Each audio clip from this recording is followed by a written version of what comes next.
terlibat perjudian politik antara Surya Paloh dan Anies Baswedan.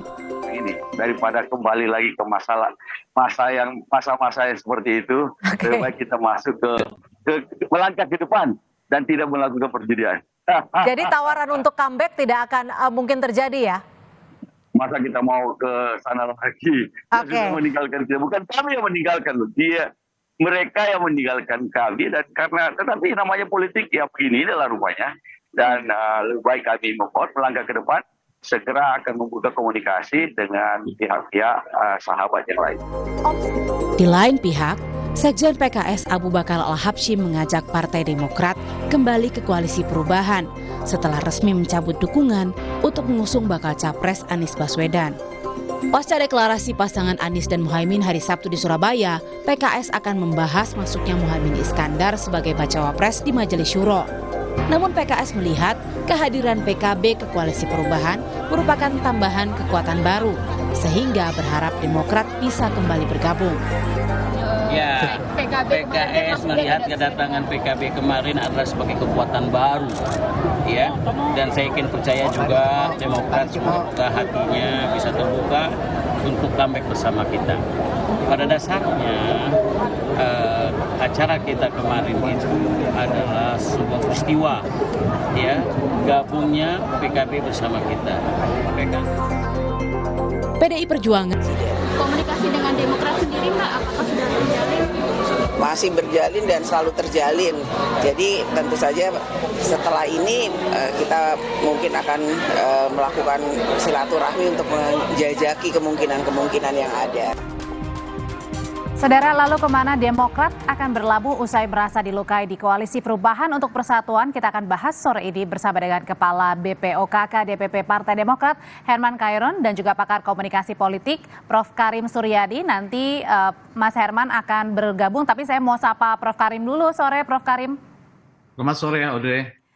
Setelah AHY ini sudah move on kemarin setelah ditinggal Koalisi Perubahan dan juga Anies, kemudian kira-kira kans yang terbesar kemana AHY dan Partai Demokrat ini, Prof. Karim? Apakah akan mendukung ke koalisi Ganjar atau koalisi Prabowo yang paling besar kansnya? Ya, menurut saya ini tentu saja bukan akhir dari sebuah perjalanan Demokrat ya. Masih banyak pilihan, mulai dari membangun poros koalisi baru meskipun ini tantangannya tidak mudah, karena modal suara yang dimiliki oleh Demokrat membutuhkan dukungan sekurang-kurangnya 2 atau 3 partai. Nah, langkah yang paling realistik memang bergabung dengan salah satu dari 2 poros yang ada. Kalau kita melihat sejarah misalnya dalam 4 pemilu terakhir Demokrat belum pernah bergabung dengan koalisinya PDIP. Dan 2019 Demokrat bergabung dengan Gerindra. Dan sebenarnya selain bergabung dengan salah satu kubu, bisa juga ada opsi lain, misalnya opsi yang diambil oleh Demokrat pada tahun 2014. Dia tidak bergabung dengan salah satu kubu, tapi menjadi pendukung saja, pendukung koalisi yang dihuni oleh Gerindra saat itu. Nah, jadi menurut saya, apakah akan menjadi pendukung salah satu kubu, masuk ke dalam kubu Demokrat itu lebih realistik karena punya pengalaman, pernah bekerja sama dengan Gerindra dan kawan-kawan. Di samping dari sisi komunikasi politik antara Prabowo dengan SBY itu lebih terbuka, lebih cair dan lebih teramati oleh publik ketimbang komunikasinya antara Pak SBY dengan Ibu Mega. Jadi menurut saya peluang seperti itu ada.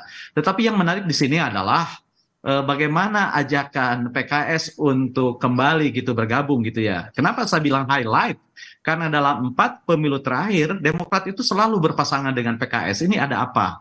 Tapi sayangnya PKS sepertinya berbeda pilihan dengan Demokrat.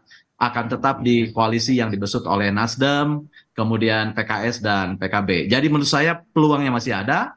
Realistik bergabung dengan Demokrat atau Ganjar, dengan pendukung Prabowo atau Ganjar. Namun karena ada pengalaman historis, misalnya sejarah. Meskipun keduanya juga ada pengalaman historis juga dengan Pak Prabowo ya? Ya, jadi sejarah bergabung dengan Gerindra itu jauh lebih kuat gitu ya. 2019 bergabung, 2014 menjadi pendukung meskipun tidak bergabung, tetapi dalam pemilu 4 tahun pemilu terakhir belum pernah PDIP bekerja sama dengan Demokrat. Itu sebenarnya challenge meskipun langkah awal pembukaan komunikasi sudah dilakukan antara Mbak Puan dengan AHY, tetapi kita tahu semua bahwa penentu di kedua partai ini bukan Puan dan AHY, tetapi SBY dan Ibu Mega. Dan sampai sekarang kita belum melihat tanda-tanda mencairnya kebekuan komunikasi antara dua tokoh ini. Prof, hari ini kan peristiwa politik bukan hanya tadi pidato AHY yang sudah move on gitu ya, tapi juga ada peristiwa politik, ada partai politik koalisi pendukung Ganjar Pranowo, PDIP, kemudian Perindo, P3 dan juga Hanura bertemu. Nah, apakah ini saling mensinkronkan untuk baca wapres atau mungkin jangan-jangan ada omongan juga untuk Demokrat bisa bergabung? Ya, saya pikir bisa terjadi keduanya ya, karena pecahnya koalisi di satu sisi itu akan berdampak besar bagi yang lain. Jadi sama seperti sebuah tim kesebelasan mengganti pemainnya, dia akan direspon. Ada kontra strategi dari koalisi yang lain. Nah, PDIP sekarang bertemu bukan saja untuk menyolidkan koalisi yang ada, sebab kita tahu misalnya P3 disebut-sebut dalam kasus ini kan. Jadi P3 disebut-sebut dalam pusaran arus ini, ada yang mengatakan ada kemungkinan atau peluang membentuk poros baru dengan menarik P3 yang menggadang-gadang Sandiaga Uno. Jadi menurut saya itu yang pertama. Yang kedua, tentu saja sekarang Demokrat yang belum menentukan arah politiknya itu menjadi sebuah godaan yang luar biasa, baik bagi kubu PDIP maupun Gerindra, dan ini akan coba dimanfaatkan. Dan menurut saya itu wajar-wajar saja. Sekali lagi wajar-wajar saja. Bukan saya tidak berempati dengan apa yang terjadi dan menimpa Demokrat, tetapi kita hafal betul doktrin politik bahwa yang membedakan politisi dan orang biasa itu adalah soal mati. Politisi itu bisa mati berkali-kali, bangkit berkali-kali, tapi orang biasa matinya hanya sekali. Jadi menurut saya sekali lagi ini bukan akhir ya dari perjalanan Demokrat, masih banyak peluang yang bisa dimainkan. Tinggal berpulang kepada bagaimana agreement yang mau dibangun, konsisten yang akan diciptakan gitu ya. Tapi Prof, pertemuan dari ini kan baru power playing. Nah, soal power sharingnya itu akan ditentukan ketika power playing-nya berjalan sampai di ujung. Oke, dan apakah juga pertemuan koalisi pendukung Pak Mas Ganjar ini di sore hari ini, termasuk ada Bu Ketum PDIP juga Bu Mega, ini juga untuk menyolidkan lagi siapa kira-kira yang terpilih bacawa pres pendamping Mas Ganjar? Ya, akan tentu saja begitu karena kita melihat ya dari tiga kubu ini penentuan baca pres itu menjadi sebuah cliffhanger tali pengikat ya, bukan saja akan menentukan nasib koalisi, tetapi juga akan menentukan bagaimana peta ini ke depan gitu ya. Sebab suka atau tidak, orang sekarang mulai berhitung misalnya dengan adanya pasangan yang lengkap, yang real antara Anies, Imin, maka orang akan mengadu strategi, bahkan akan melakukan kontrastrategi gitu ya.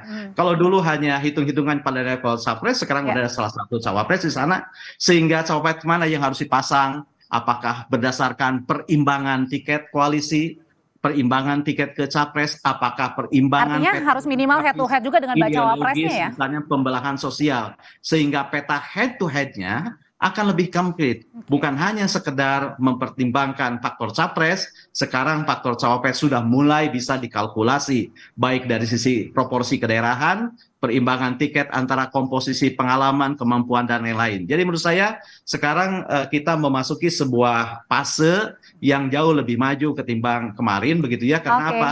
Karena dengan ada satu pasangan lengkap, maka kalkulasi akan lebih konkret. Dan ini akan memberikan sebuah semangat, tentu saja peta jalan bagi partai lain untuk menentukan langkah berikutnya. Oke, kalau tadi kata Prof Karim bilang kemungkinan Demokrat akan kansnya lebih besar kalau ke Pak Prabowo, saya tanyakan langsung ke Kepala BPOKK Partai Demokrat, Mas Herman Heron. Sore Mas.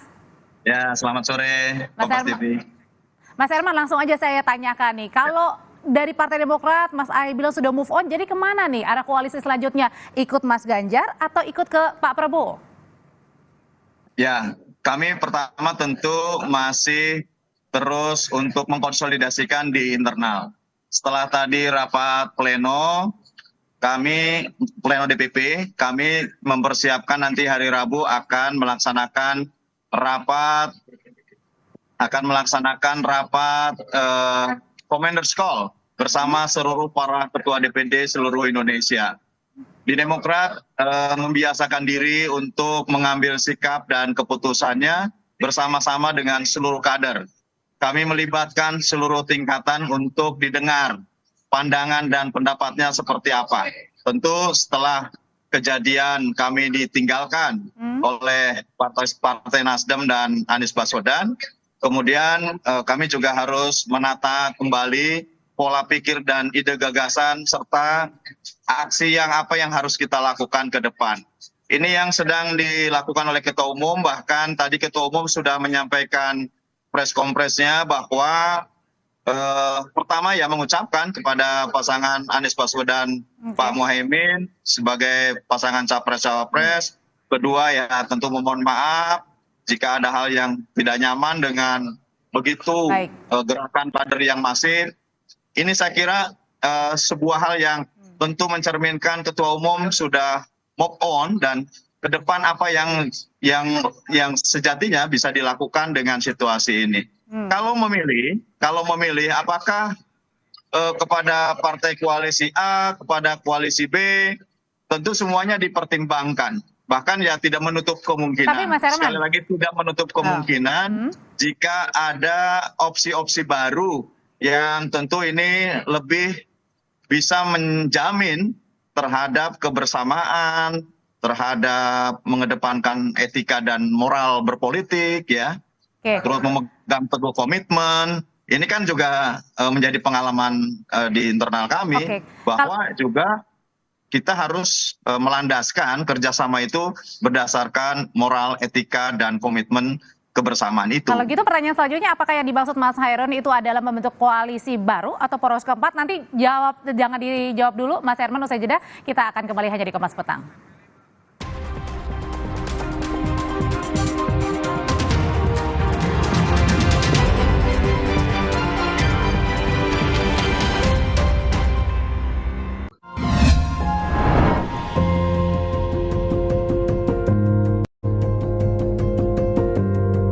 Kompas TV, Rumah Pemilu.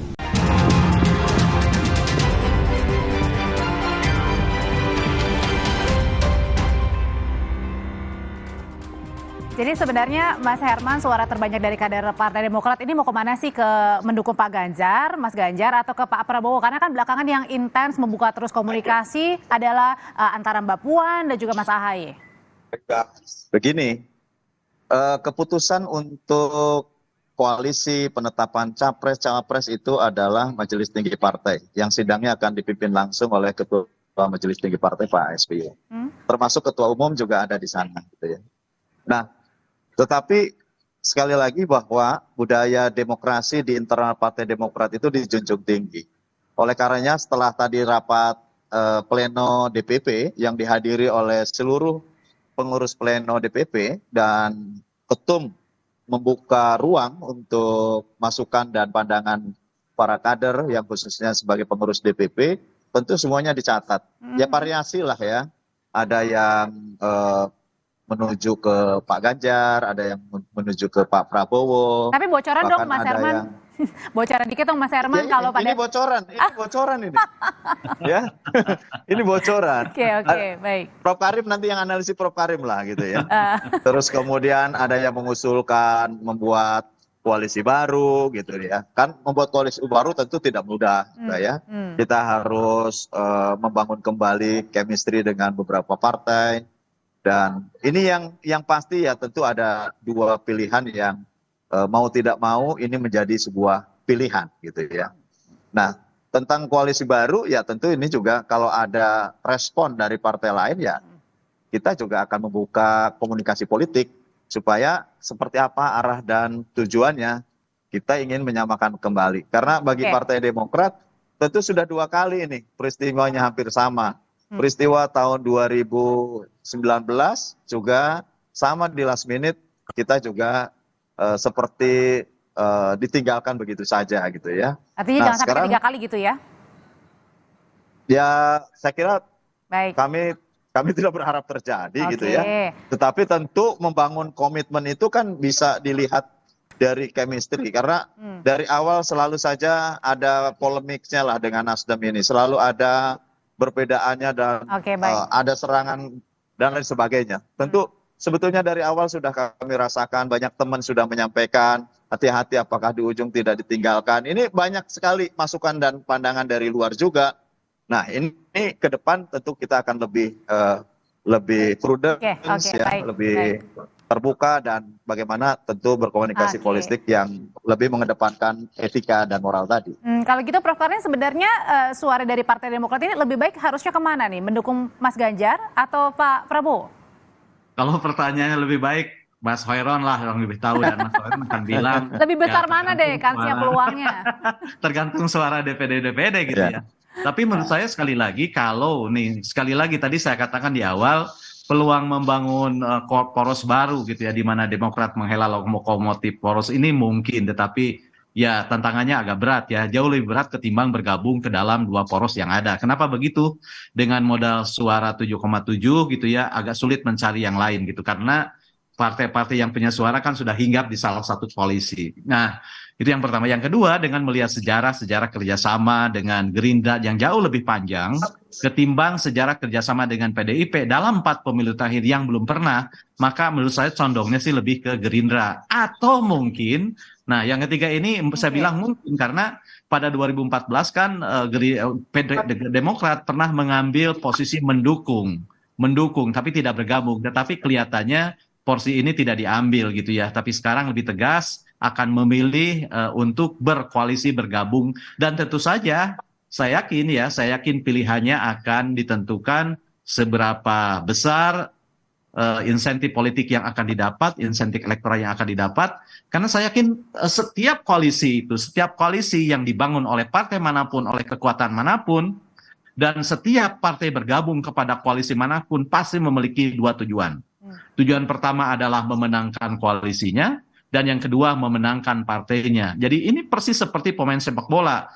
Seorang striker itu selalu ingin memenangkan timnya sekaligus juga ingin mencetak gol. Tapi setidaknya kalau tidak ingin mencetak gol ya paling tidak timnya menang. Jadi menurut saya kalkulasi tentang di mana sebenarnya ruang yang lebih besar bagi Partai Demokrat untuk mengatrol raihan suaranya dan juga memperoleh insentif politik itu akan menentukan kemana Partai Demokrat akan berlabuh. Begitu. Sebenarnya, halo, ya, sebenarnya sih permasalahan utamanya itu adalah presidensial threshold 20% itu. Andai kata tidak ada PT 20%, mungkin persoalan kegaduhan koalisi bisa selesai teratasi ya, karena memang dengan pembatasan inilah akhirnya harus ada penggabungan antar partai. Dan tadi saya koreksi Pak Prof Karim, Demokrat itu 9,3% gitu ya. Jadi sebetulnya karena gini Prof Karim, Mas Herman.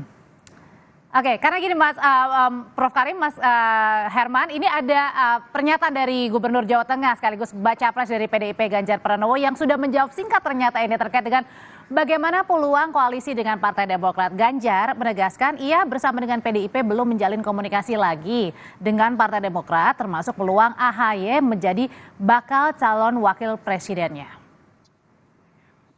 Saya kira kalau dari... Tahan dulu Mas Herman, kita simak dulu pernyataan dari Mas Ganjar. AHY untuk jadi cawapres mungkin Pak, seberapa serius mendekati Demokrat Pak? Belum.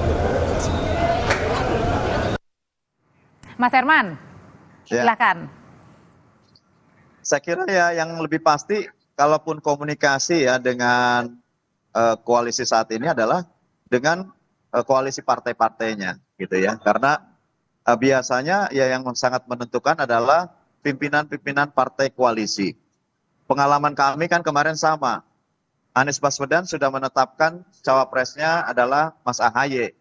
Tetapi kemudian karena Nasdemnya memiliki sikap lain, pada akhirnya juga ya sama saja, tidak berkomitmen terhadap selama 1 tahun kami menjalin persahabatan koalisi dengan baik. Nah, oleh karena itu ke depan, saya kira memang yang harus dimatangkan adalah bagaimana komunikasi itu. Secara aktif ya tentu ada di level-level tertentu dari sekarang sudah punya komunikasi. Sudah ada komunikasi dari sekarang. Baik dengan teman-teman yang ada di Pak Ganjar, ada di Pak Prabowo, bahkan ada di partai-partai lain yang punya keinginan yang sama untuk membentuk poros baru, ada Oke. saja Mas di Herman. level-level tertentu untuk bicara. Ngomong-ngomong tentang sudah berkomunikasi dengan Partai Gerindra, kita juga punya pernyataan dari Wakil Ketua Umum Partai Gerindra, Habibur Rahman, yang kita akan dengar ini menyatakan kalau Partai Gerindra membuka pintu bagi Partai Demokrat jika mau bergabung mendukung baca pres Prabowo Subianto. Tapi gagasan perubahan yang dibawa Demokrat harus dibicarakan dulu bersama anggota koalisi. Memang perlu dialog lah ya, perlu ngobrol, perlu ketemu dulu, baru kita bisa berpikir bagaimana kita bisa berjuang bersama-sama. Dengan Demokrat itu sudah 2 pemilu loh. Kalau ini 3 kali berarti hat-trick didukung Demokrat ya. Dan Pak Prabowo dan Pak SBY itu kan tipikalnya sama ya, mantan-mantan termasuk dengan Mas AHY kan, berlatar belakang militer, punya idealisme yang sama. Jadi kayaknya nyambung lah kalau Pak Prabowo dengan Pak SBY dan Mas AHY, kayaknya sih secara psikologis nyambung. Kalau gitu Prof. Karim, apakah untuk bisa diterima Partai Demokrat ke arah mendukung Mas Ganjar atau ke Pak Prabowo, ini artinya Partai Demokrat harus menurunkan nih keinginan ya, salah satunya dengan membawa nama Mas AHY untuk menjadi bacawa pres? Kuncinya menurut saya bukan diturun, dinaik, dilebar, disempit, tapi bagaimana menjalin komunikasi ya untuk membangun komitmen. Karena misalnya kalau dengan PDIP kan Mas AHY sudah masuk ke dalam 5 bakal calon wakil presiden saat terbuka diumumkan. Gerindra belum pernah mengumumkan siapa-siapa bakal calon wakil presidennya. Tetapi kalau kita melihat kultur komunikasi, pengalaman, kemudian tradisi partai memang lebih dekat ke sana gitu ya. Meskipun saya katakan bukan mustahil membuat ijtihad baru kerjasama politik dengan kubu yang baru. Ya, tetapi persoalan misalnya apakah tadi Mas Herman Kairon mengatakan perubahan untuk perbaikan, sementara Prabowo mengatakan saya pelanjut Jokowi. Ya menurut saya itu bukan kata kunci yang harga mati ya. Semua bisa didiskusikan bagaimana mencari konteks perbaikan dalam keberlanjutan kan bisa sebenarnya ya. Perbaikan dalam keberlanjutan ya clear aja sih menurut saya.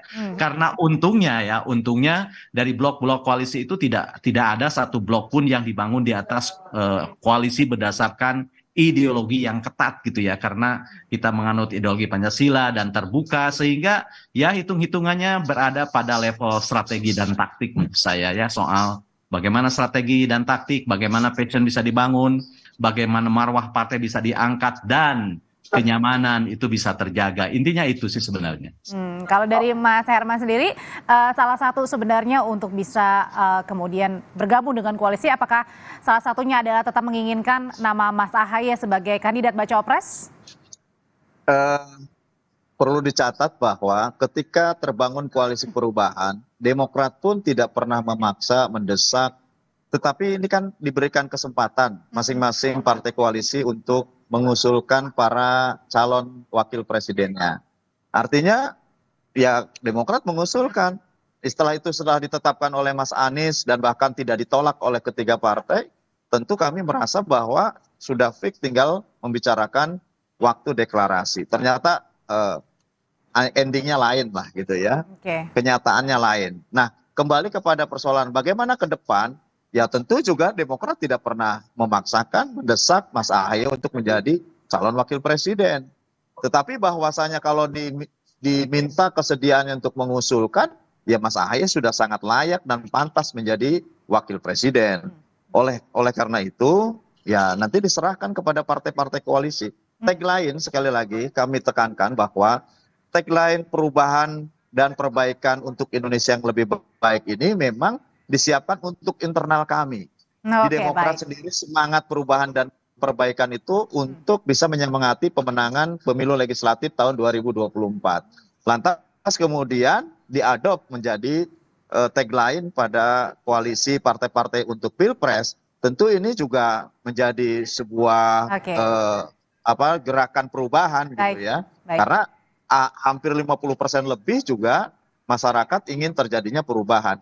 Nah, kalaupun nanti kemudian kita berkoalisi dengan partai-partai yang lain atau dengan koalisi yang sudah ada saat ini, tentu juga akan ada penyesuaian-penyesuaian. Dan tentu Demokrat sangat terbuka lah untuk berbicara lebih lebih terbuka lagi. Oke, kalau gitu kita nantikan nanti ya di hari Rabu rapat Majelis Tinggi Partai Demokrat apakah akan berlabuh mendukung. Hari Rabu masih rapat DPP, Commanders Call, Ketua Umum dan seluruh pejabat DPP untuk menentukan dengan arahnya. para ketua DPD. Baik, terima Usulan, kasih. masukan. Ya. Baik, terima kasih Mas Herman Khairun, terima kasih Prof. Karim Suryadi, sehat selalu Bapak-Bapak. Terima kasih. Usai jeda, saudara, kami kembali dengan informasi dari 2 rumah di Kecamatan Padang Utara, Padang, Sumatera Barat ludes terbakar. Banyak material yang mudah terbakar dan teriknya cuaca membuat api dengan cepat membesar.